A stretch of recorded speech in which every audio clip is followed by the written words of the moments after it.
वालेकुम। कैसे हैं भाईजान।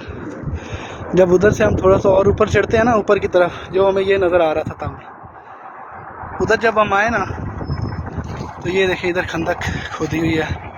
ये देखिए प्रॉपर जगह बनी हुई है खंदक की। ये देखें माशाल्लाह, ये इधर भी एक खंदक है, बल्कि ज़्यादा सारी खंदक है।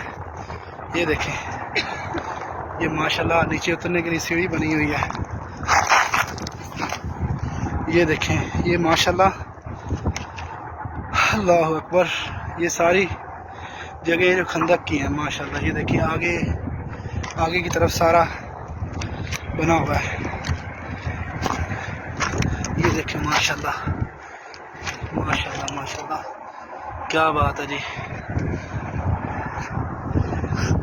अगर आप इधर पास ही हैं तो आ जाएं, थोड़ा सा ऊपर ही जाना पड़ेगा बस।